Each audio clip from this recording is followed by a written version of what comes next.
And then maybe just refresh.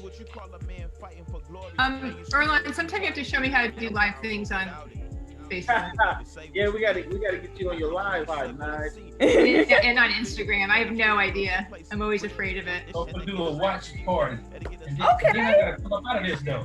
Julie from Half Moon Bay is drinking some champagne. Okay, we feel real That's special out here. Hey, Julie from Half Moon Bay, that's the homegirl. That's the homegirl. The homegirl, yeah. No wonder. Got some champagne. And if you're wondering what music we have playing, you really like the music, Antwan, go tell them what they listening to. Oh, this is a song I made earlier this year. It's actually an old song. Remember, I was old song, but I redid it when I came home. It's called Powerful. It's some Bandcamp. Antwan Williams. Feel free to check it out. Subscribe, download, support, all that good stuff. Yeah. So go check out his music on Bandcamp.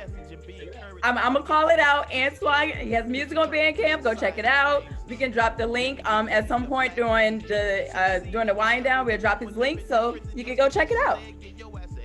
Yes, that's his love. So, Brianna asked, "What are we drinking?" So, what are we drinking? As you can see in my beautiful wine glass, this big wine glass. I have Stella Rosa, red. This was Classic Hetchy. Yeah, this was a recommendation from the doctor. From the doctor? But Earlonne, I really like that Chardonnay. So next time we're together, let's get a bottle. All right, this is a Chardonnay. It's the first time I'm ever drinking it, so this was a recommendation from Dr. Lisa. So. Thank you, Dr. Lisa. We got Whitney from Eugene, Oregon, drinking water with lime and mint. She said she's going to switch to wine at 5 p.m. once the workday is over. I like that somebody's eating wasabi peas, which means they're definitely going to be moving a drink with that. Hey, Antwan. Yeah. I bet we can make some wine out of this loquat. Yeah. Bet you we can. Oh yeah, what's the recipe? The recipe would be, since it's so little, we probably need about 1,000 of them. At least like 500 of them. And squeeze them together and let them ferment. Yep. And sugar. Then we just add our gang of sugar, and we let it do what it do. What's Earlonne's Chardonnay? Fresh Brent. Say fresh. My Chardonnay is rum barrel vineyard. Monoros. This is the first time. I love it. So do you got it? Did you get it? Chris, you got that, Chris? Chris says she got it. They got it. They about to go to the store. They was like, I'm gonna drink what Earlonne is drinking. Like, Frisch is our friend, so she'll have it next time we go over there. No, definitely. Sure. There's people from London too. They're drinking cider. Ooh, what time is it there? Like, forgive me for asking, yeah, but I think it's like 8 hours ahead. I was saying 10:30. 10:30. Thank you so much for joining us. Wait. Aaron is drinking Dunkin' Donuts. Maybe it's the time zone. There's a spike there. No, Aaron is she's a couple of hours ahead of us on the west coast. They don't have fills there. Julie's drinking tea. In Massachusetts. Oh, Julia, sorry. Wrong with it. He's always a good choice. So we got Chrissy in South Africa drinking a whiskey and lemonade. Oh, Chrissy, wow. Hey, put that in your lemonade, Antwan.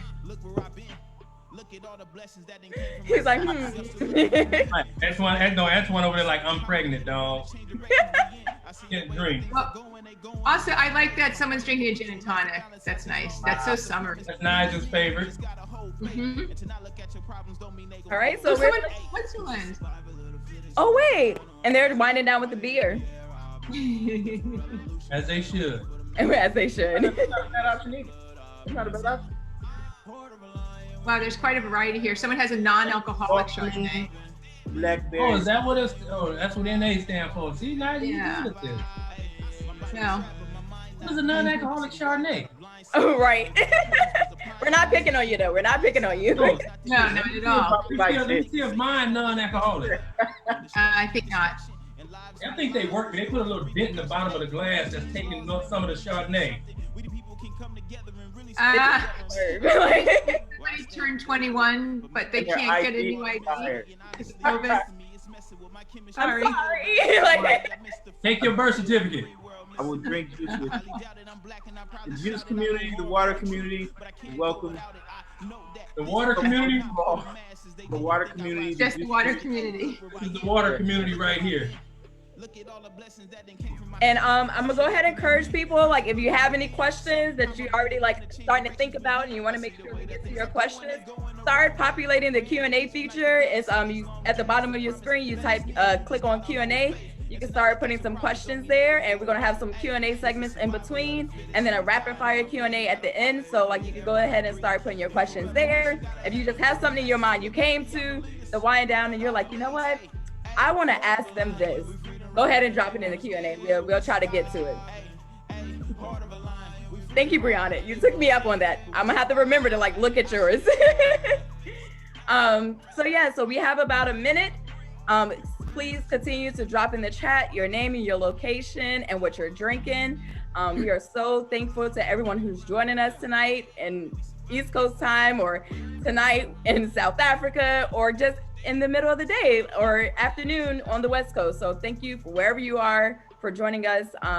It's been a dream come true of mine since we started these podcast wind downs to get Ear Hustle up here. It's one of my favorite podcasts. When I say that this is like one of my absolute favorite podcasts, I am not lying. So if you are new here, you have not listened to Ear Hustle before, and you're like, I want to know what this podcast is about. One, you're going to listen to clips tonight. And two, I need you to subscribe. So on your phone, just wherever you get your podcast, go hit the subscribe button. And then I need you to binge listen while you're at home, because that's what you're supposed to do. So we're gonna turn the music down, and we are gonna get ready to get into the show. I see more people are coming in, and if you are just signing on, just put your name and your location, what you're drinking. If you have any questions, please use the Q&A feature to drop your questions, and we're gonna get started. So, like I said, I got some special guests with me right now. I'm not gonna fangirl. I already did that. I'm still fangirling a little bit, but I'm really excited because this is one of the dopest podcasts out there. I absolutely love it. I've been a huge fan since day one. So without further ado, we're just gonna get into it. So if you don't know who I am, my name is Sierra. I'm the community manager at the PRX Podcast Garage in DC. If you're not familiar with PRX, we're a nonprofit media organization specializing in audio journalism and storytelling. And as you can see from the slides, we have 2 locations, one in Boston and one in Washington, DC, home of the Mambo sauce. So the Podcast Garage is a recording studio, classroom, and event space for audio storytellers of all experience levels. And tonight we're having a wind down. So we focus on in our 2 locations, we focus on 3 main areas, which is record, learn, and gather. And this is what we consider part of our gathering. We're getting together, we're talking and hanging out, drinking some wine, and listening to an incredible, incredible podcast. So in this moment in time, you'll listen to a series of audio clips from my favorite podcasts. And you already see who these people are, and we'll discuss the podcast and all of the behind the scenes look of who they are and what they do. So without further ado, let me introduce the people of the hour. Ear Hustle. I feel like I should be like, woo! Like I know we're in a virtual space, but I can hear people like, woo! So not only do I have Earlonne, not only do I have Nigel, but I also have Antwan, and I'm super excited. So Ear Hustle is a part of Radiotopia, and they're a part of the PRX family, which also makes this extra special. They won, like they won the Quest, which is an international competition that Radiotopia did a few years ago to find their next amazing show. So welcome, you guys. Thank you for being on. No, I'm so excited. Definitely honored to be here. So please introduce yourself. I mean, not like you guys really need an introduction, but introduce yourselves to the people, tell them who you are, what you do on the show, and talk about your experience so far. I'm Nigel Poor. I'm one of the co-creators, and I'm also a co-host of Ear Hustle. Is that enough? Then can we dive deeper later? Yeah, we can do that. Yeah. I'm Earlonne Woods. I am one of the co-creators, co-host, and co-producer of Ear Hustle. And I'm Antwan Williams. I am a co-creator and the sound designer for Ear Hustle. So, I just want to say, I'm not sure how many times we've had the opportunity for the three of us to speak together because things have changed recently. So it's actually super exciting. This might be only the second time we've been able to speak publicly outside of San Quentin together. Yeah. So it makes it extra special. Yeah. Yeah. I know it's because we became really great friends. Like, I know that's the reason why. I'm joking. But bring us together. I'm glad like it's like family all together. So can you, like, for people who haven't listened to the podcast, tell them just how you begin. How did you guys start? Like, tell them about the tone of your show. Just give them a little bit of background. Okay. I guess I'll start and then hand it off. I like hearing your version, Nige. Okay, so Ear Hustle is a podcast that is about the daily life inside prison. And so we tell our stories are not about crime. We don't focus on that. We focus about how do you make a life inside once you get to prison. The stories are first-person narratives. We use a lot of sound design in the stories. Now that has slightly changed because now Earlonne and Antwan are out of prison. So we also are now telling stories about reentry. But we got into podcasting in a very unusual way. Earlonne, part two? How did we get into podcasting? This is how we got into it. We used to do a radio show for the local KLW Bay Area news, and Nigel was like, man, I want to do podcasts. And of course, we were sitting back like, what? Because in prison, you don't hear podcasts, So she gave us an example of a few podcasts that were from Snap Judgment, which is there now with PRX. So she definitely let us listen to a few of them, and we was like, oh yeah, that's easy. And so we started putting together our podcast, and then we learned it wasn't easy at all. And once we put it together, Nigel came in one day with wait a minute. You're skipping something really important because our original goal was to only play it inside prisons. That's what we wanted to do. We wanted to make a podcast for people inside to listen to. Yeah, I definitely skipped over that. Playing outside. I definitely almost skipped over that. I was going to come back to that one. I'm just messing with you. So yeah, we wanted to play it for the people inside of San Quentin. And our bigger goal was to play it in all of California Department of Corrections. That was like the biggest goal. So we, as we were making our podcast, Nigel came in one day and she had a brochure from PRX and Radiotopia about wanting to find the next big podcast, and it was a PodQuest.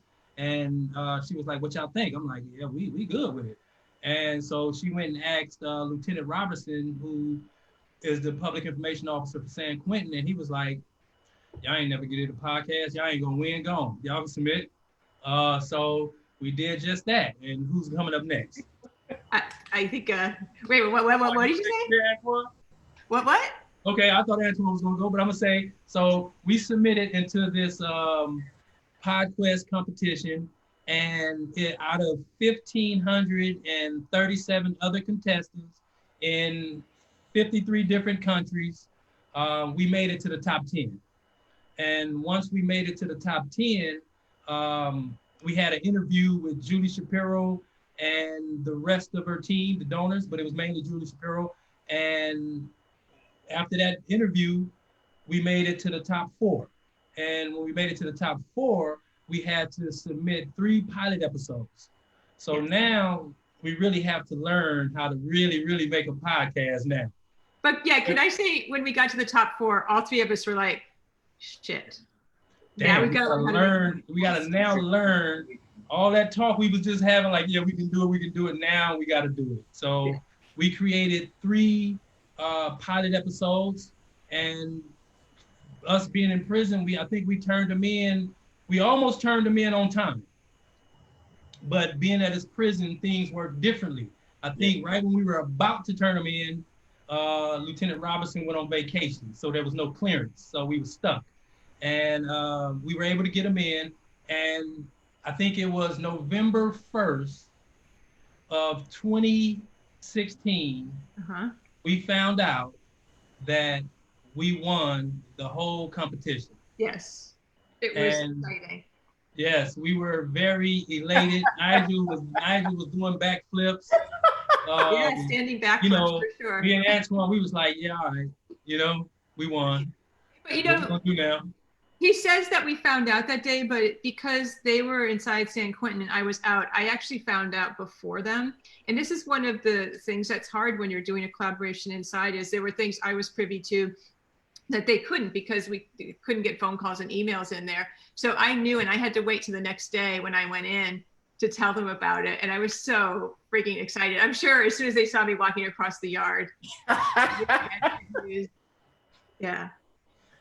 No, that's what I know I can speak for everyone that I'm just so glad that you guys made it. And one, because we have such a gem of a podcast. And I saw someone who said that I've been a day one listener. So I think that is just really amazing. And people are saying that you're a gem, and this podcast really is a gem. So I think that is just so great. And I'm so happy that you guys made it. And we have your show. We're listening to it. Thank you. So with that, let's give the people what they want. Let them hear the audio clips, and also get an opportunity to talk to you and ask questions. So we'll go to the first clip. And the first clip we will listen to and discuss is from season 1, episode 3, titled Looking Out. And this episode explores the need to nurture and show love for another living being in prison and away from family and friends. So we explore this theme via Roach, an incarcerated person at San Quentin. So can either of you set up the clip that we're about to listen to and talk a little bit about the episode and why it was important to tell his story? Yeah. So as you said, this is an episode about Roach, who takes care of critters inside prison.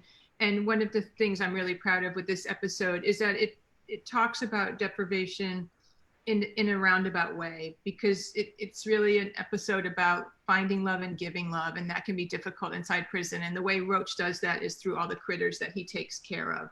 So he's really an interesting person. He's a good storyteller. And I wanted to pull this clip because it's from the first season, and it really illustrates 3 things that are really important to an ear hustle story.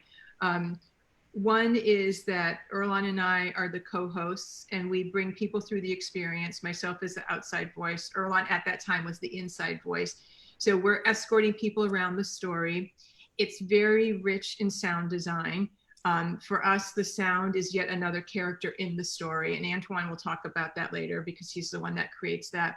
And third, all of our stories have varying emotions in them. So you'll hear an episode where things are funny, they can be bewildering, and they can also be very sad and overwhelming. So you hear all of those things happening within a 2-minute clip. Okay, and let's listen. So how would you describe him? To me, I think Roach looked like the original Jesus Christ. You know, I mean, he got the dreadlocks. He looked like he's from the earth. And if he could, he'd probably just be wearing a leaf. And he got this one little thing that he do. He'd just start sniffing on his dreadlocks. I know, I've seen him do that. He grabs his hair and he pulls it in front of his nose and just sniffs. Why you whispering? Because I feel like I'm talking about him behind his back. He knows he does it, right? Yeah. It's not like he's going to hear this and go, oh my God, I sniffed my hair. Hey, he'll catch himself and you just be looking at him, he like, FYI, I do smell my dreads. I put different oil on each one of them. They smell good. They smell like I just came out the dirt, hanging out with roots and stuff. But you know what though? When people from the outside look at Roach, they be like, oh, dude weird, man, I ain't talking to dude. But Roach is a cool dude. My name is Renell Draper, but I go by Roach. My relationship with people is pretty strained. I don't trust them. From early on, they have been a source of pain for me. So Roach is about 40 years old, and he's a pretty shy guy. Until you know him. When I was a child, before I was removed from the care of my mom's custody, she tried to drown me a couple times in the tub. And then she stopped and she left the bathroom and she was crying. I knew she was unhappy or sad at something I did. I wanted to actually comfort her, but I didn't know how to do it. I don't remember her face, and I haven't seen her since.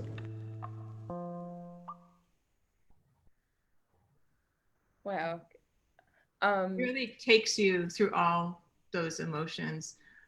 And one thing I want to point out with the narration or the banter between me and Earlonne, a lot of that is improvised.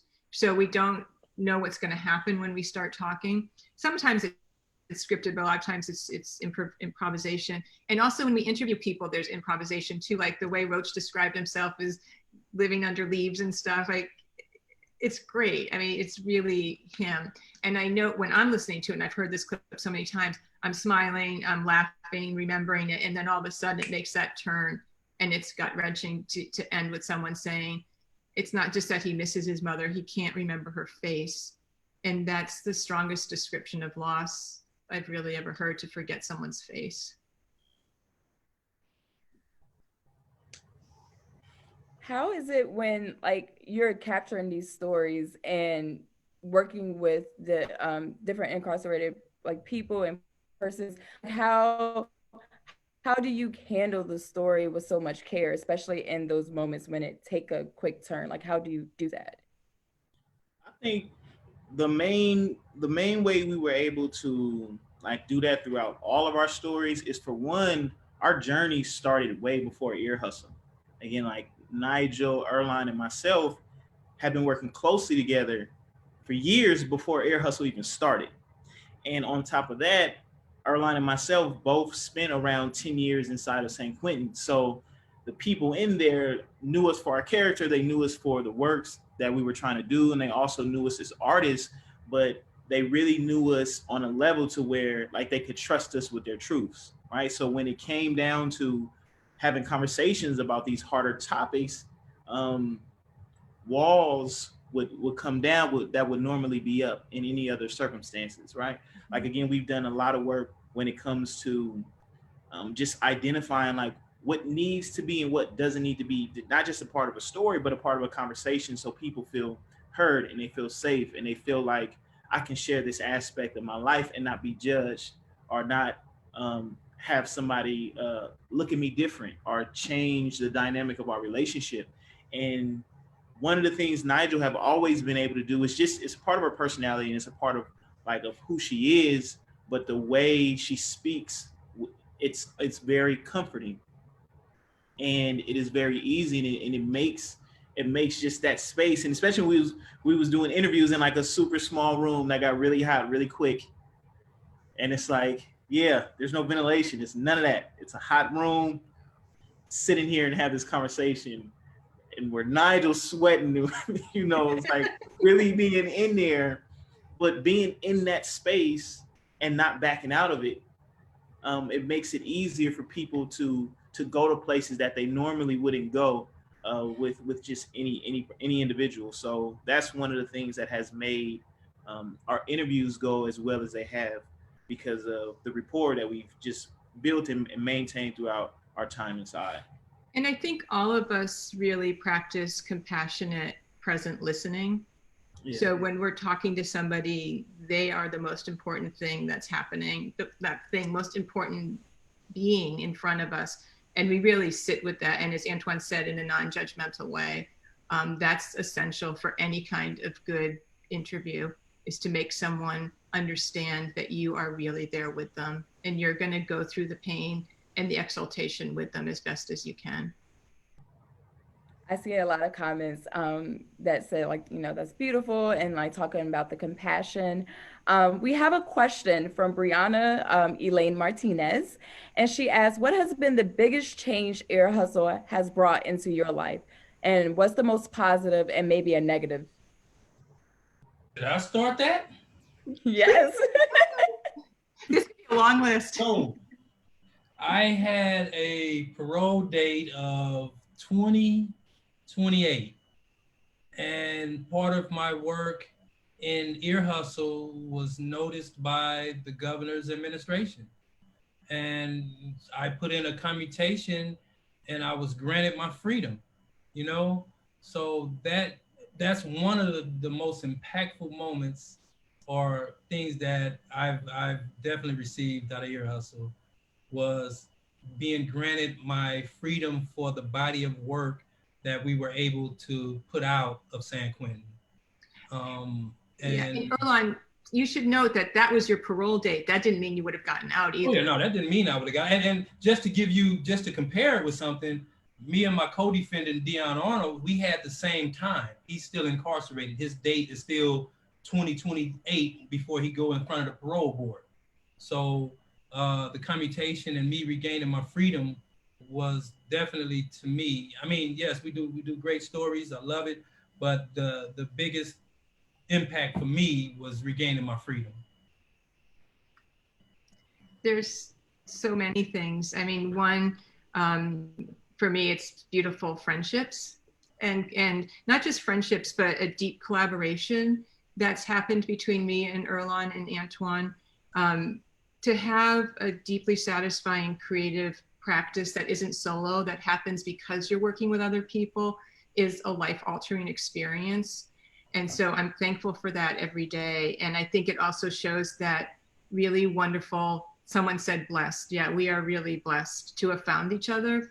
And I think we found each other in a surprising place. It isn't surprising to us, but I think a lot of people would say, you know, how could this group come together? People inside a prison and people outside. But we did find each other, and we're all able to bring our unique talents and the way we see the world to the project.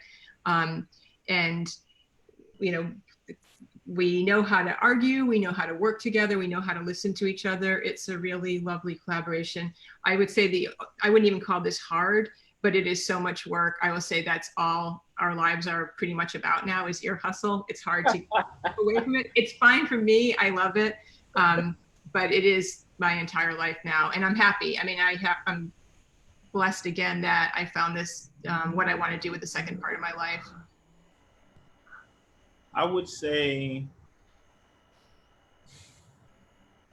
Antwan, tell them how you went to the hole first.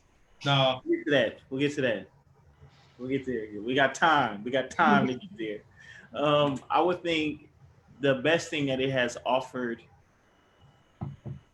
is perspective in a few different areas.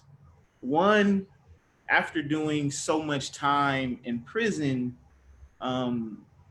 your sense of value of self will start to diminish because of what your reality is, and not just like the concrete, the hardness of the place, but the narratives that's continue to be told about who you are, what you come from, like what your limits and your capabilities are. Like all of that changed with Ear Hustle. The moment we won was proof that, one, we have the capability to create something that's unique and is worthy enough to stand on its own. For two, that even though we are in a prison, that we can have allies, people that will advocate for this kind of change and this kind of growth. So it isn't everybody gonna be just against us because we are incarcerated or we were incarcerated, and Nigel chooses to work with incarcerated people instead of officers or whatever the case may be, right? Like that changed. And then it was proof that all we needed was support, and support in the kind of manner to where, right, we can throw out creative ideas and say, let's see how far it goes, right? Not just end it with nah, you can't do that, bro. Like, nah, it's not gonna happen. When we hear so much of that, not just in life, but you really got 1,000 more stop signs in prison. You can't do this, you can't do that, you can't go here, this won't happen, this won't happen. It's so many obstacles. And I think that was the best thing that it offered me is perspective, because if I can conceptualize something, like it can be conceived, right? Like I can actually achieve it. It can be lived and it can spread, and so many people have now changed the way they view incarcerated people. People have reached out to their family members. Like so much has come from an idea that Nigel had, and Earlonne and myself's willingness to say, all right, let's do it. Let's try it. You know, and not saying, nah, it ain't gonna happen, Nigel. It ain't gonna work. I love what you bring up is that we've always said yes to everything. We've never, since we started Ear Hustle, never said to ourselves, we can't do this. Like we really had tenacity around it and just believed in ourselves, not being arrogant, but I think we all saw the potential in this project and no, this isn't going to happen was not an option for us. And believe me, working in a prison is freaking hard. There's so many reasons to think it can't work. So many reasons, but we've always managed to make it work. We've met every challenge that's come our way. And I think it's because it's this group working together. And the group is bigger than the three of us. There's other, you know, Radiotopia, PRX are partners, and we have other producers that work with us inside and outside prison. So it's a real beautiful collaboration.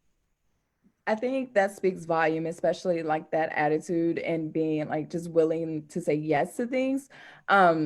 I think that like there's a lot of creators who are like joining us tonight on this call and who either have a podcast or thinking to start a podcast, and you guys are just showing that you can do it in any circumstance and any means, that it can be done. So I thank you, Brianna, for that question. It just, if you guys weren't catching those gems, definitely catch the gems that they're dropping right now, because that was a really big one.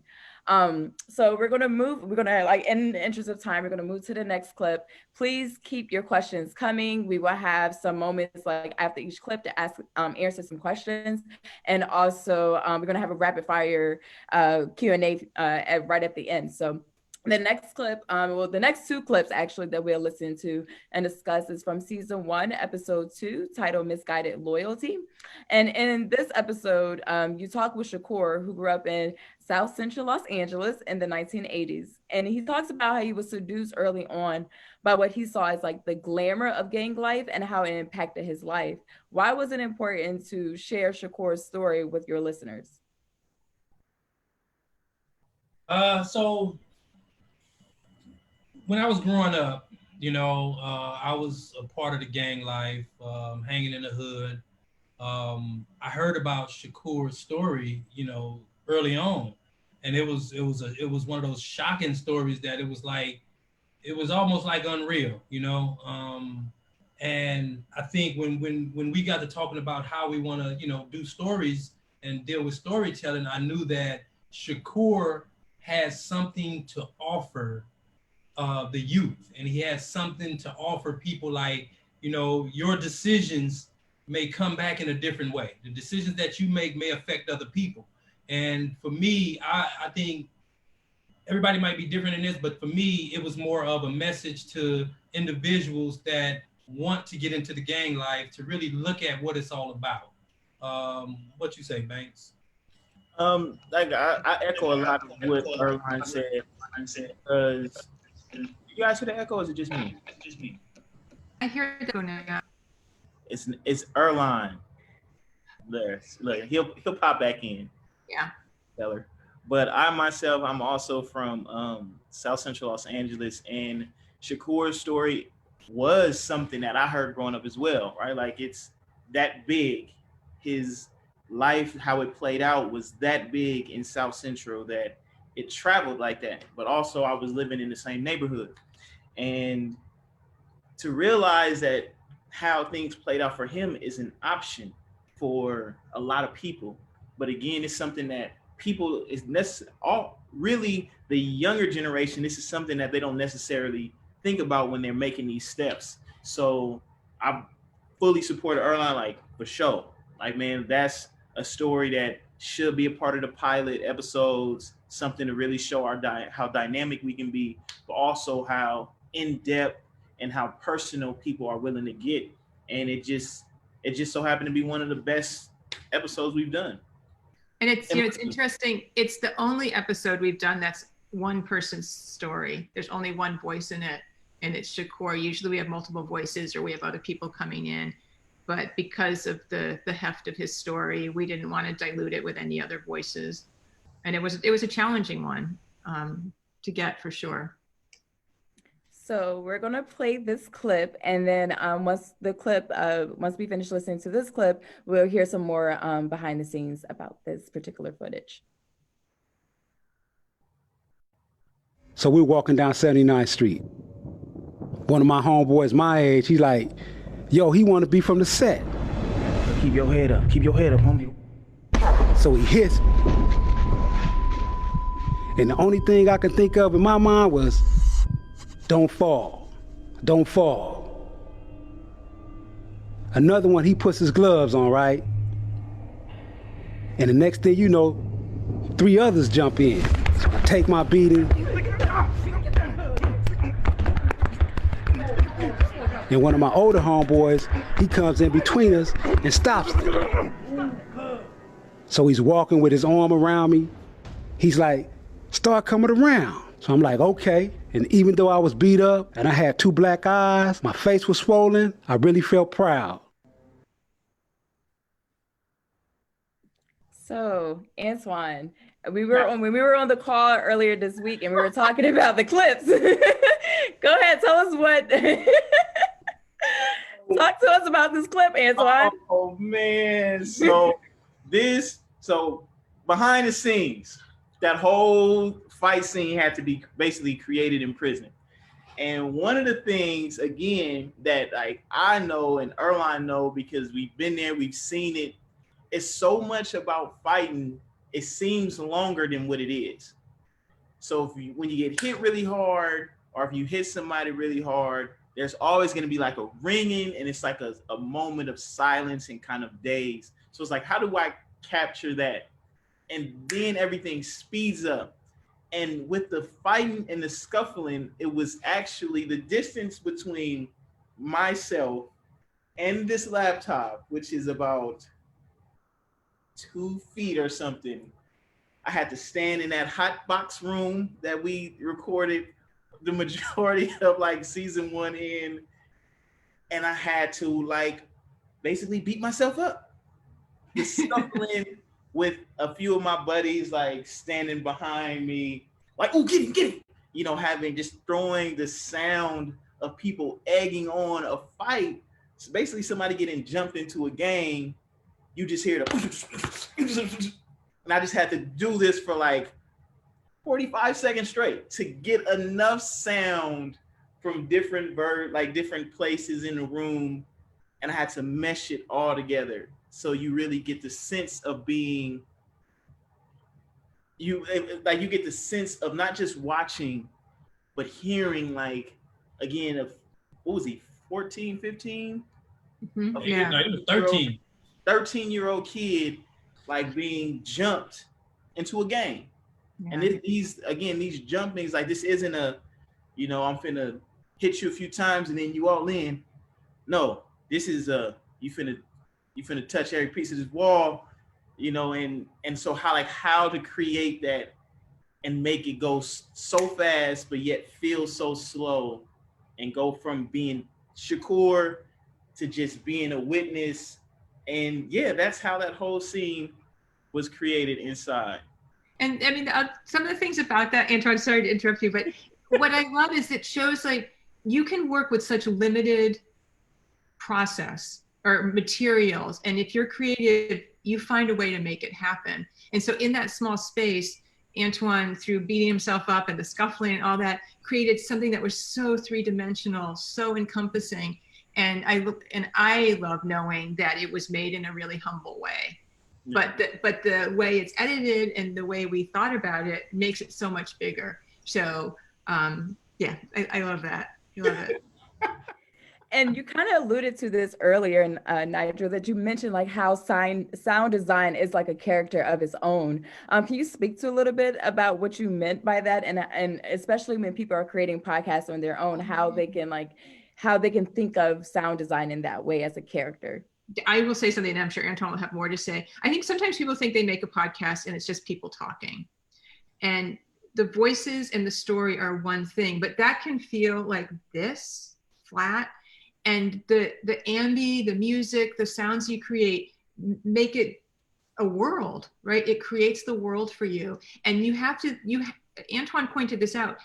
When someone's getting beat up, people might just think it's the sound of skin being hit, but it's not. It's the scuffling, it's the heavy breathing, it's the encouragement of, or the discouraging or the encouraging words that are happening around that fight. And all those elements make it broader and broader and broader. So you're brought right into that situation. So you have to be such a careful listener to know in all of these different moments, what are the sounds that you're hearing? I think everyone can just practice that when they're someplace, really take in the sounds around you, not just the voices, but all of those sounds that make something tangible to us. So it's like making a film without the visuals. I think you really need that in our kind of storytelling. No, that's absolutely right. And one of the things I know is the brain processes, I think it's 40,000 bits of information per second. So much about what we are receiving is happening in a way and in a manner that we don't realize it, but it adds to our understanding of where we are and what we're doing.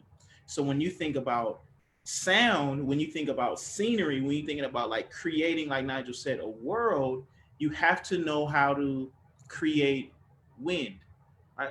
How do you create the sound of traffic in the distance? How do you make it so as real as you possibly can, so the listener feels like they're away from the space that they are and they're exactly in the space that you want them to be? And sometimes it can be with Foley, and sometimes even with music, it's about like transferring people emotionally. So sound plays a big role in how people receive the information that you want them to. You can see how excited we get talking about this because it's super important. Two things I want to say. I noticed somebody talked about the sound of the water dripping in Roach's story.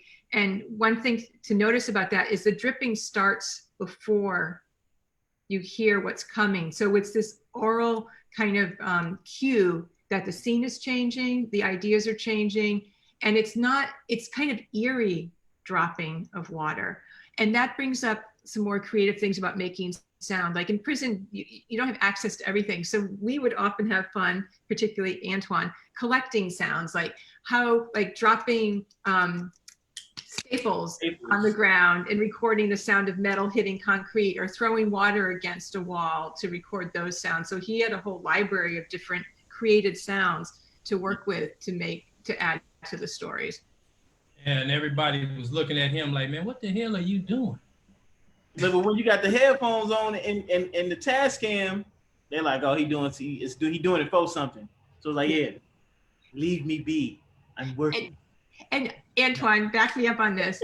There's one thing you will never hear in your hustle story, and that is the sound of a gate slamming. Like, we really stay away from, I hope we stay away from cliched stories. And we really try to stay away from any cliche sounds. Like visually, I think I hate when I see stuff about prison and it starts out with an out of focus image of circular barbed wire, and then it comes into focus. Like, it's so corny. And it's the same way starting with a gate slamming. Yeah. We're not going to do that. It's bullshit.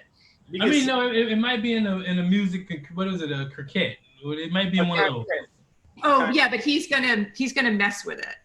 Yeah, so again, right, it's so much about prison sound-wise offers more than what people in mainstream media would understand or would have the information of knowing, right? So, but you have to rely on gates and alarms and, you know what I'm saying? Like, what about the sound of walking by a cell and a guy's playing Al Green? I'm like, you wouldn't think that, right? But what it does is it makes you realize that this is a person in a space, and for however long, this is now their home. Or if you hear something sound like somebody washing clothes, or the sound of, you know what I mean? It could be a blanket being flopped or a sheet, right? Like these are the sounds that we really hear on a day-to-day basis, and it's not necessarily portrayed in mainstream media simply because they don't have that kind of information. So they have to rely on the cliche sounds, which is something that we don't have to do. And we understand, okay, you can hear alarms and gates slamming everywhere. That's not a thing that's unique to prison. It's like, it's a gate. We all have gates. I can slam a gate anywhere, you know. But what we can't do is create, what others can't do is create a scene where a person has turned a box into a barbershop. And like those kind of sounds that, again, it highlights not just our humanity, but the dualism between the life inside and outside. And I think that's what resonate with your listeners and your audience, that you're bringing humanity. It's like you're showing that this is like people in a situation that are incarcerated. Is not just like looking at them, oh, they're just prisoners or whatever, or just casting them away. Like you guys are people. Like the people that are incarcerated are people. So I think that's why, even with the sound design, it resonates with people so much, because you're bringing out the humanity and not just being, like someone mentioned, like every 60-minute episode, like you see the barbed wire and like the things is not relying on those things, but you're bringing out something unique and special, which leads us to our second clip, and we're going to play that, and that's from the same episode. So if we can play that, and then we can talk about that particular clip.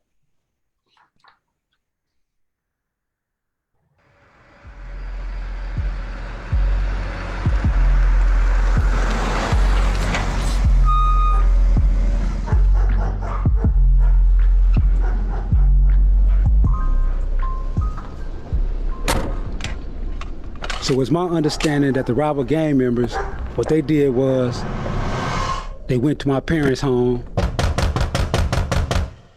and with my younger brother, who was 15 years old at the time, David, when he answered the door, they shot him. And when my mother came out of her room to see what was going on, they shot her as well. It was very shocking on the community, because here it was, you had a church-going mother and son who was murdered, innocent blood, who had nothing to do with a gang, and they were murdered. Because prior to that time, family members weren't involved.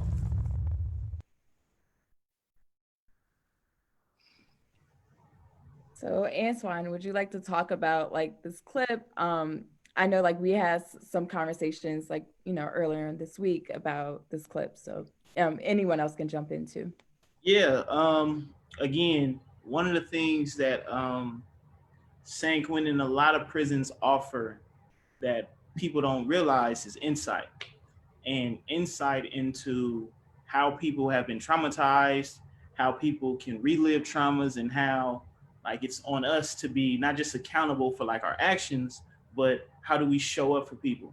And again, Earlonne, Nigel, and myself have been working alongside of each other for a long time, but we also have been working just as long with Shakur. So yes, we're very familiar with his story, but he is a friend of ours, right? And we were sharing a world together.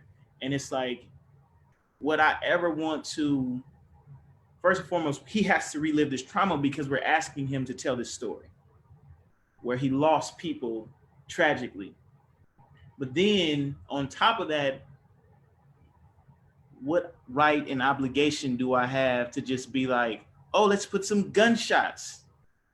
You know what I'm saying? Like it's in poor taste, it's careless, it's reckless, and it serves no purpose other than sensationalizing something that people had to actually live through. So our obligations are not just to tell stories, right? But it's to create, again, a relationship with the incarcerated people, our friends, and at the time, our brothers in blue, where people can feel like my story will be in good hands with you, and you will represent me right, and you will represent like their experience right. So there's no possible way, and Earlonne was the first one to say it. He said, whatever you do not put no gunshots in this scene. I don't care what you do, don't do that, because we know that is like our first thing is you don't do anything that can cause anybody to relive a trauma, to bring up a hurt, bring up a pain, because so much about media gets lost in that. And it's all about their story. And it's like, these are people. This was his mother and his little brother. And because of his actions, like, they were taken, you know, and it's not fair. It's not okay. So we wanted to make sure that we did everything we could so he would feel comfortable with the story, and that he would feel like he can continue to trust us with anything else that he wanted to say. And let me just add a little more context to this, which is for people that haven't heard this story. In Los Angeles, there's it was a gang beef between the A-Trade gangsters and the Rolling 60 Crips. And in this scene, Shakur had, went about his business and killed a Rolling 60. And the Rolling 60s retaliated on Shakur's family, and that's what we just heard. And by killing his mother and his brother. So definitely, it was our part to be like, okay, like Antwan just said, we don't necessarily want him to relive this visually, or should I say audio-wise, but we want to make it to where we recreate the scene without the extras, because I know probably, as a person that's incarcerated, every night Shakur goes to sleep, I'm fairly certain that's his thoughts as he go to sleep, So I just want to put that in context, what we was actually just hearing. Yeah, and I would like to add something to that. Like, we obviously don't want people to relive trauma, but we also have to tell the story correctly. Yeah. And in order to tell Shakur's story, he had to go back to a really painful time, and we had to take him there.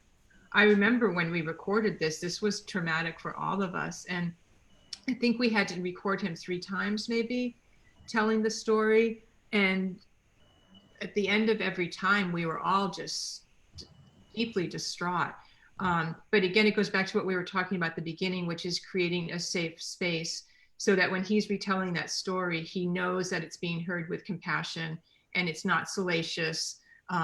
We are really all putting our hearts and our souls into making sure that we tell this correctly. And we take that so seriously because, once a podcast gets out there, once a story is out there, you can't bring it back once it goes out online. You can take it off, but people have heard it. And so we never want to put something out there that we aren't immensely proud of, and that the people who are part of the story also can be proud of. That doesn't mean we cut them slack. It doesn't mean that we elevate everyone to some unrealistic height. It's that we tell their story in a realistic way. And sometimes a realistic story is a very painful story to hear. But it's important that they're honest and emotionally complex stories. And that care is important. Amy Hill said, the respect with which you treat each other and your storytellers is one of the main reasons I love Ear Hustle. So it definitely resonates with your audience and your listeners. We do have a question. We have a few questions, but we have a question in particular. It says, what unforgettable experience do you have while doing an episode, and which episode would you say has truly touched you and was hard to make? Well, you guys want to start? I got one. I think I can definitely say Bittersweet was a hard one. It was bittersweet. It was a lot going on during that episode. One part that was going on was, we were interviewing my brother who lost his child, Tyler Woods, to a police killing in 2013. My nephew was shot 19 times. He was unarmed. He was 19, and this was in Long Beach. That was like the most powerful probably episode that we had to do. But I think if I go back, it would probably be Left Behind, because how hard it was to put part of that episode together. And that was the episode where Curtis Roberts was talking about a lot of things. And when we were interviewing him, I think it was my partner, Arnulfo, who's passed on. Arnulfo was basically like, yeah, just, ask him a gang of deep questions, ask him this, ask him that, he was just, and I don't want to say, Arnulfo was setting me up, but he was basically just trying to tell me there was other things to touch on that he probably couldn't say based on confidentiality of the group or whatever. But it was a part when I was just asking him, like, what was the tough things you were going through? What was you going through? And he said in prison, he had been raped. And when he said that, I think it let me know at that point I was not a journalist because I did not have a follow-up question. It was like I was stuck in that moment. So that was like a deep moment in me as far as doing this podcast. And yeah, what do you say, Nigel? Well, there's so friggin' many, but I could talk, I could talk for hours, but the one that came to mind immediately was one called Dirty Water that was about sex trafficking. And we brought in a woman who had been sex trafficked as a very young girl. And well, first of all, we were calling it pimping. She was pimped. And boy, did she straighten us out immediately. Yeah. Like, do not use that language. All of us were using it. So I love that we learned stuff in our stories too. And we even left that in there where she's like, that's not the right language. But we had her sit down with a guy who was serving 200 years for sex trafficking. And to hear their conversation, to hear the way she held him accountable for what he had done, but also had compassion for him, was masterful. I've never heard anything like that. And just talking about it gives me chills again. It was amazing to witness it. We were all there. It was many hours. I've never heard somebody speak so powerfully to another human being. She saw him as a human being with all of his flaws. Her anger was present, but also her compassion was present. And it was an extraordinary thing to witness. We were devastated by the end of that. I mean, all of us were devastated. And we all knew when it was over. Like, we had planned to do 2 days with her. And at the end of that first day, all of us were like, that's it, we've got it. And it is an extraordinary episode. And I say this about that episode. I remember we were all sitting to the side, right? And, we wanted to be the moderators of the conversation, but we realized that Sarah got this. So we just sat back like, okay, let her handle this. And it was like an incredible restorative justice moment that it just fell in place for us. It was a great episode, and one of the deepest episodes where I think we took what we do with Ear Hustle to the next level. Yeah. And we never had a woman on before, right? That was the only time. That was the only time. And the episode for me was Sorry Means Nothing. So it was so much that went into making that episode outside of the tape that made it. Can you say what it is, what the topic is of the episode? So Sorry Means Nothing is a topic around child molestation. And in this episode, we have people who have been victims, we have people who have victimized people, and we have people who are in relationships with someone who has caused a harm.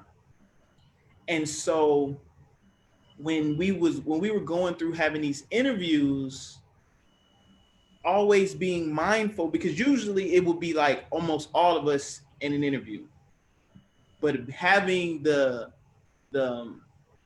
understanding of, let me remove myself and go sit out for this part of the interview, because again, one-on-ones, it changes the dynamic. And there was one part of the interview, our other producer, John Yaya Johnson, actually left the interview, came outside and was crying because how hard the interview was and having to ask questions that people want to know, but you really don't want to know.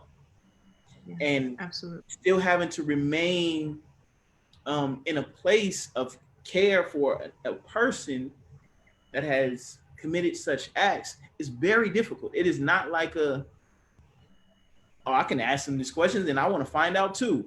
you know, but to do that and to remain objective, it takes a lot. And I can never forget like those weeks and months, because it was a bunch of different interviews, different times, where it was like, okay, everybody clear the space, everybody leave, and having to come back and have a debrief with Nigel, like, okay, what do you think worked? How do you feel? How do you, how are you feeling, right? Like it takes a lot to get these interviews that you might only hear 8 minutes of and in story, and it actually been 2, 3, 4, 5, 6 hours of tape with one person. That is a very, very hard and a delicate topic, but that's the one thing that really had like the most impact for me. I'm glad you brought that one up. I mean, that was a hard topic for all of us. Like, we really had to assess our feelings, our assumptions, how comfortable we were with the subject. And we really wanted to do a story that was difficult for everybody. And I know a lot of listeners maybe didn't want to hear it, but it's such an important topic, and it really tested our ability to be compassionate with our listening and to learn a lot about a topic that's so hard to talk about anywhere. And I think there's things I would change about that story, but I'm really glad we did it. And I think we'll do more stories about difficult topics like that. But of course, anything dealing with children is really hard to listen to. But the people that talked to us, I think for the most part, most of them were incredibly open. We also had to deal with confidentiality. I mean, we couldn't say who those people were. So doing those interviews inside, prison is a gossip mill. Sorry, it's like high school in some ways, sometimes worse than high school. And so we had to really be careful when we interviewed people, how we referred to them, changing their names. So, am I going on too long? Because I think this is really important. Changing the way voices sound. If you're not careful, you are editorializing by the pitch and tone you give that voice, because you can make them sound much creepier than they are, much more withdrawn than they are. And I hated that we had to change voices. Yeah. But we worked really hard to disguise them, but not change the personality of the way they sounded. I don't know if we were successful with that, but that was a first for us, to have to change people's voices in a difficult but necessary decision. And let me just say this real quick. So one thing that I do during episodes is, like, once we're done with the episodes, I personally can't listen to them for about maybe a week. So what I do instead is I always go to our social media. I go to all the Ear Hustle social media, be it Twitter, Instagram, Facebook, and I really read people's comments. And the most comments that I seen during that episode, Sorry Means Nothing, was that it took not just one listen, it took a few listens for them to get through the episode, or, and a lot of people were really, they were emotionally tied to it because the certain things may have happened to them, and they never had any answers to certain things. So that episode was a powerful episode. Most of it was recorded when I was out of prison. But the one thing I can say for the people that actually participated in it, like being a child sexual predator or a child predator, whatever, is something that people don't talk about in prison. People hide that. They'll probably say they're in prison for pimping and pandering, so it'll cover up whatever that is. You know what I'm saying? So to get individuals on to actually talk about and basically, admit or just basically tell that story was powerful. Yeah. Because people really hide from that in prison. It's Henning stated that Sorry Means Nothing was tough and powerful. I was able to commit to the episode because I knew from all the previous episodes that I could trust the Ear Hustle team to guide me through the topic safely. And I think that speaks to just the incredible work that you have done so far, that even with the tough topics and tougher things to listen to, that people are able just to commit and listen through it, knowing that you're going to take care of that story and the person that you're interviewing. So I just think that speaks volumes to the team. So before we go on, we're about to go into the last and final clip. I'm just letting everyone know that we are getting to closer to the 6:30 mark. But if you guys want to stick around a little bit longer with us, I promise you we have some amazing things, especially the Q&A, the rapid fire Q&A with everyone here, the whole team, majority of the team. So again, just stick around with us, and we're going to listen to the final clip, which is from season 3, episode 5, titled "The Big No-No." And in this episode, you talk with Aaron, who is an inmate at San Quentin, and he falls in love with the volunteer, Lisa, which is prohibited, and it's essentially, you guessed it, the big no-no. So Aaron and Lisa fall in love, and in this episode, we explore the challenges and joys of romance in prison, particularly San Quentin. How did this topic come about, and why was it important to explore this topic? Well, of course, it's an important topic. I mean, it is forbidden for volunteers to fall in love with someone in prison, which is pretty funny because, I mean, you cannot control people's emotions. You can make a rule you can't fall in love, and it doesn't mean it's not going to happen. And it happens a lot. And so we wanted to talk about that, the joys of it, the problems of it, what happens when relationships don't work out. Do you want to add anything, Earlonne or Antwan? Oh, well, so let me say this. When Aaron came down, so usually before each season, we have a story group where we decide like what stories do we want to tell, and we'll put our gang of them on the board, and we'll start Xing them out and see which ones we want to do. So we had about 12 of them on a piece of paper. And just so happened, one day our friend Aaron O'Connor walked in, and he was like, "Hey man, it was something totally different."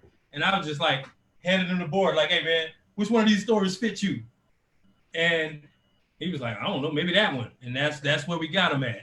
And so this the clip that we're about to set up is, like Nigel just said, we said everything we had to say in the episode itself, which was a great episode. Then towards the end, after we was done, I think I said something to Nigel. Yeah, something that changed. I said something to Nigel. I said, that was a great love story. That was a great love story, but... Reveal the clip. Yeah, I was like, let me tell you this part of it. And when I told him that part of it, that should set this clip up. Wow.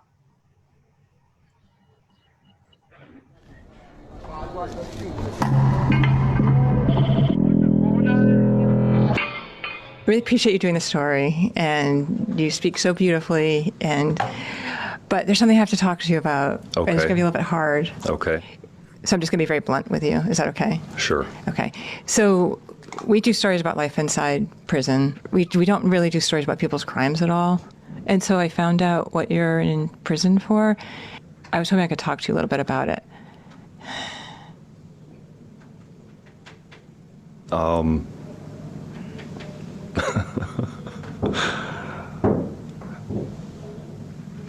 How do we tell stories and leave out that part? Yeah. I don't know. Yeah. I don't know. I mean, I try to be like open and honest about my past and the things that I've done, including what I've done to get to prison. I don't know. I think the scope of the number of people that could possibly listen to this, I'm just really nervous about that. Yeah. Yeah, I don't know. While you're thinking, can I tell you some of the things that are just going through my mind about it? And it might help you. Absolutely. So one of the things is that I really believe that people change. Like, I take you as the man you are in front of me, and I listen very carefully to how you talked about your relationship and how much you thought about it and how painful and joyous the whole experience was for you. And so when people listen to the story, that's what I want them to take away, that here's this person who's in a difficult situation. They eventually met this person. They fell in love just like anyone else would. It didn't work out, unfortunately. You end thinking, like, here's this guy who's very self-actualized. And then what worries me is, like, so people will leave with this very, like, I love this guy. Skewed view I of love things. This, yeah, not skewed. But then someone will research you and be like, did they just feed me a bunch of bullshit? But if we could just talk about it and come to some understanding about what's our responsibility, what's your responsibility. So I'm trying to partner with you here. How do we present this? Ah, fuck. You guys are killing me.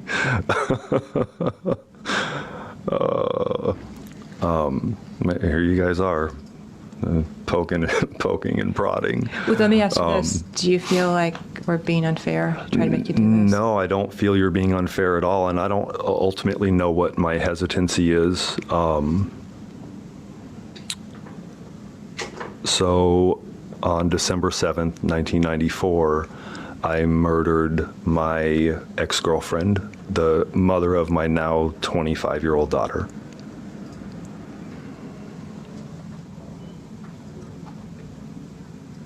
So how, like, when I see you and I talk to you, like, it's so hard for me to imagine. Yeah. Not for me. I'm not that same person. It's sort of like, I know what I did, I know how I felt back then, and I know what it's taken to get to where I am now. Hearing you say that, right? Like, you don't know what it's been like, and me sitting here today is a different person, and you didn't know that person back then.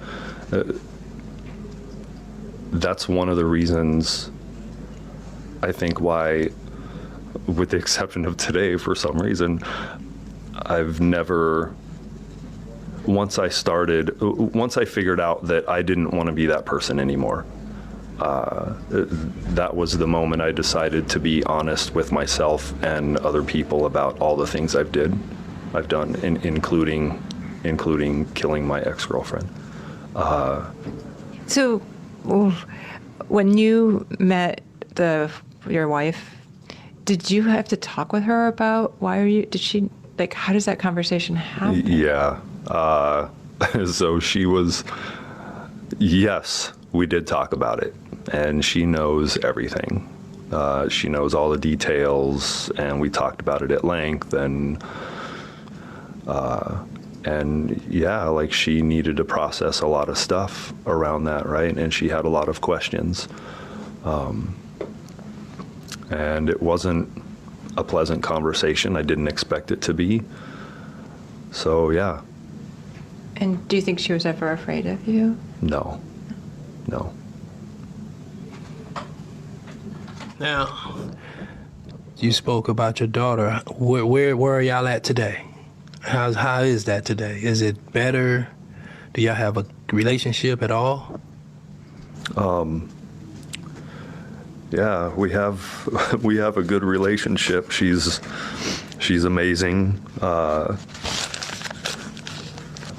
Somehow she has found it in her heart to forgive me, and I don't feel I deserve it, and I don't feel worthy. And I'm very much looking forward to actually being a father for her, if only late, and hopefully repair some of the damage that I've done to her life, at least some. Yeah.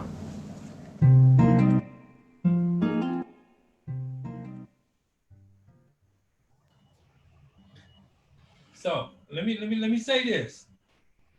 Now, when we have clips that deals with certain vulnerabilities, I'm a master at passing that on to Nigel.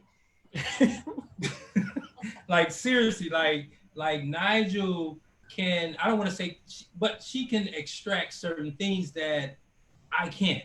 And I know my limitations. I know where I'm at, and I know how she can talk to people differently than me, because I don't want to say like it's a macho thing in prison where men talk a certain way or deal with a certain things, but I know that Nigel can dig a little more and get different things out of people. I think that's the one thing that I can always depend on her for.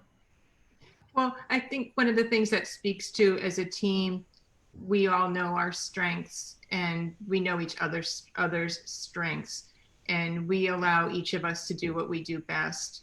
And that's what a real team does. When a team respects each other and believes in each other, you let people do what they can do, and you honor that, and you step back when you know it's somebody else's wheelhouse, I guess is a way to put it. And I think we've always operated that way.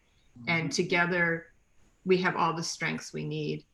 Like separately we don't, but when we come together, we have all the components to make something really powerful. Yeah. And also it's just knowing what people, I don't want to say knowing what people need, but knowing what we need to create so the best things can happen. Because again, it's like I've said it before, I've said it inside, I've said it outside. Nigel's ability to be present in a way that doesn't make the person that's being interviewed feel like their space is less. Like she's able to be present, but still be not overbearing in any kind of energy, tonality. Everything is just very gentle. It's very nurturing. And also it's like, again, it goes to the fact that we have history with these people. Like Earlonne said, like he came in for something else and he's just like, hey man, see which one of this apply to you. And instead of people being like, hey, like, man, don't ask me no shit like that, fool. Yeah. It's like, again, just knowing how we work together and how we have like always maintained our relationship down in the media center is phenomenal. But this episode is just proof that being gentle enough, asking the right kind of questions at the right time, knowing when to push, when to step up or step back, and when to not say anything, and just to let a moment breathe is something that, like, our team has really, really made effective, right? Like we've made that effective, and I am overjoyed with that. In that clip too, you hear, I think, some really good editing, that the uncomfortable sounds are left in, like me going, ugh. Aaron's hesitancy comes across. And then there's something, I don't know if you would pick up unless you spent time in prison, you hear him crying and you hear a paper towel being crumpled, and there aren't soft Kleenexes in prison, right? He's used, well, at least not in the media lab at that point. It's like sandpapery, manila. The brown ones in the gas station bathroom. Yeah, like elementary school paper. Yeah, I mean, it's not a compassionate way to wipe your tears away. And so, like, to me, hearing that crinkling reminds me, oh, we are in a really hard place where it's difficult to be vulnerable. And that's part of the sound design. And I mean, this episode was done, as Earlonne alluded to, until he told me. I was like, fuck, I can't. I could not sleep that night. Like, my stomach hurt. I worried all night. And I was like, we cannot put the story out without talking to him about it. It was so hard. I was so nervous. I mean, my hands are sweating remembering having to do it. But I think it really made the story work. Without it, it would have been less than. Yeah, and I think I wish I would have had on film her response to me telling her, like, great story, but what about this? It's funny. That was deep. One of the questions we had from Diana Fisher, she said, you take on such difficult subjects so well. Have you ever had to abandon a story? Not because it wasn't working. We've got a lot of tape. We're doing a lot of difficult stories, but one thing that we've been doing for so long, but we understand now that some stuff and some characters and some of their stories are so rich, they deserve to live on their own. And to have certain people, like, just to be a bit character in a larger episode sometimes isn't doing justice. but I don't think we've had an episode that we were just like, it just won't work. We got some stuff where it's like, we got all the pieces, we just don't know how to put them together yet. But I don't think we've ever just like completely abandoned, besides San Quentin. There's one topic we've been working on for a very long time. Has not come together yet. And about gangs in prison. So I think we're gonna definitely get to that one day. But you definitely have to understand that people in prison can't openly talk about certain things because at the end of the day, they still got to walk the main line. Yeah. You know what I'm saying? So that's one of the things that we try to make sure that we deal with appropriately, because one, we don't want to cause injury or harm to anyone inside the prison. And we know that that could be looked at differently within the gangs. Yeah. You know, so what we try to do, like, I think it started with the episode we did about the shoe.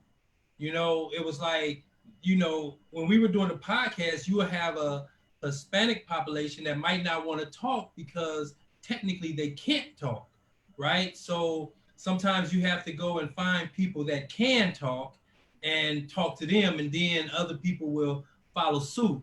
But yeah, the gangs, that's a hard one to deal with. Yeah. And everything.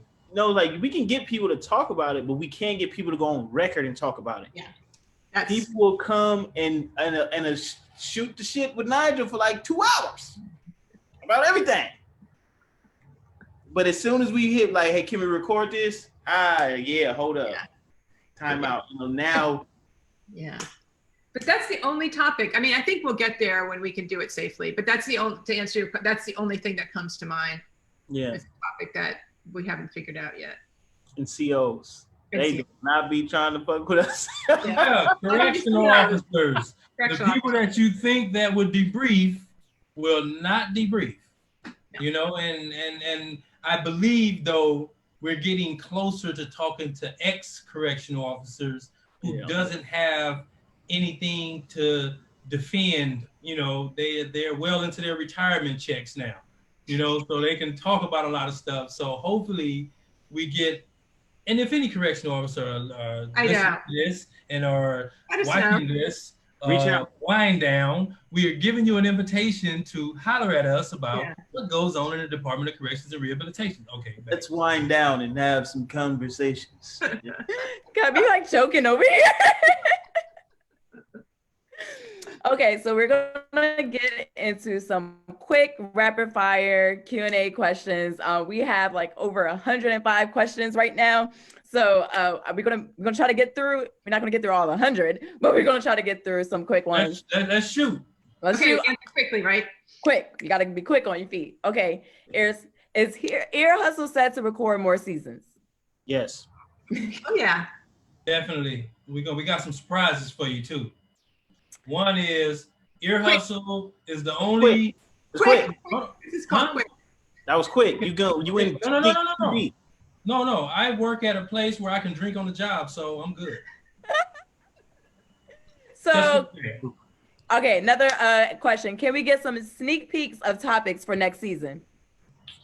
No. We can say this: more women's voices, and hopefully some children. How about that? Definitely some children. Bob.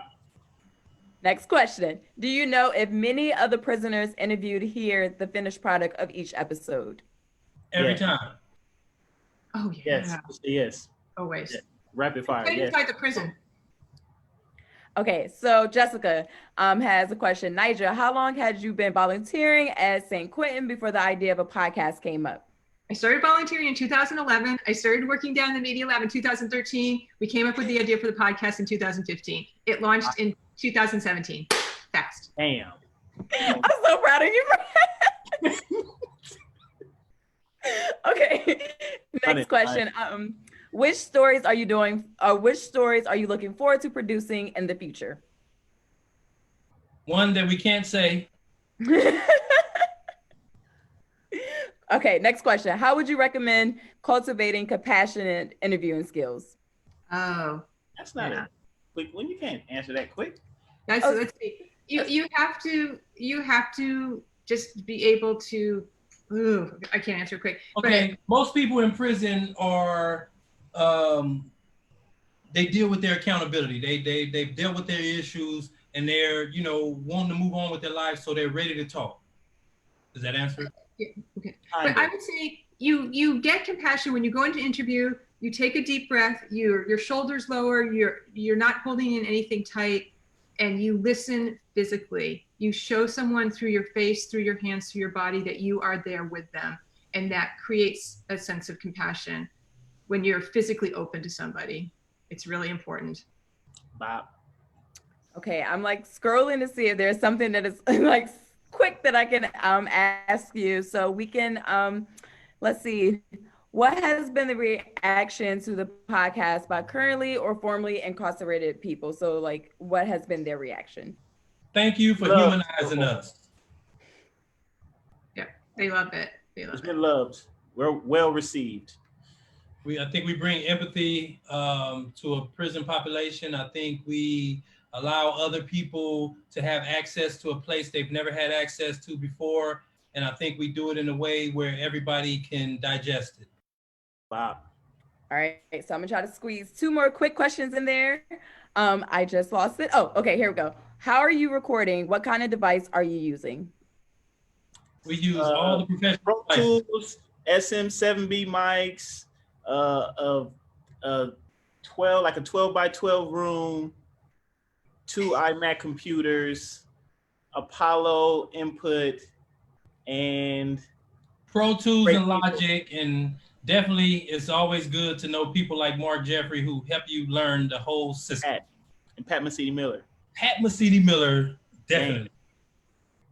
So, there's a question that kind of goes into one of the questions that I had for you. And we talked about this a little bit before the call. What is your creative mantra when it comes to life or just creating your podcast? And try to, as quick as you can, answer that question. I will go first. What should the world know? Okay, I'm going to go second, and I have 3, and I'm going to say them quickly. There is always a workaround. I always practice patience, politeness, and persistence. And always consider the humble and the overlooked, because that's where the stories are. Mine would be this. We are not journalists, we are journeys. We just want to take you all through a story. Boom. That's like a mic drop moment. You all gave me something. I can put it on my Twitter. So if you see it on Twitter tonight, just know I got it from this moment right here.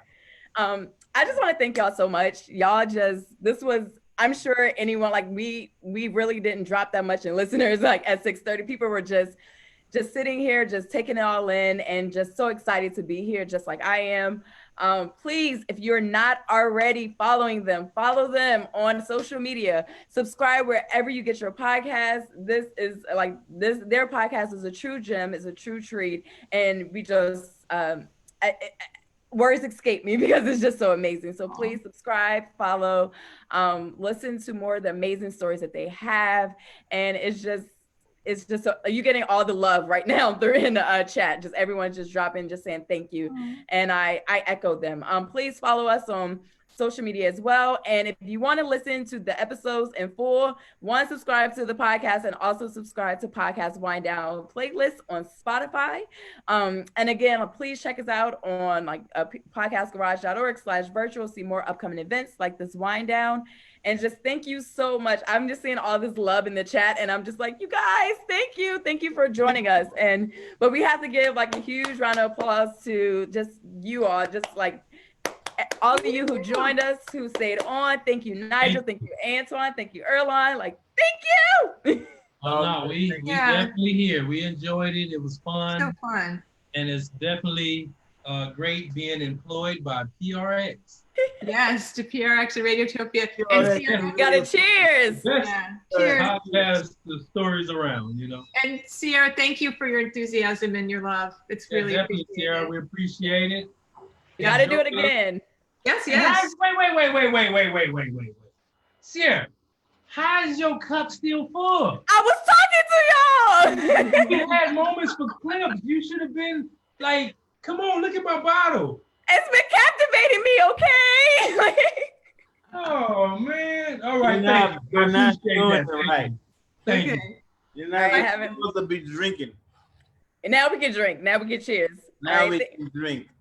All right, everyone, have a good night, and thank you for joining us.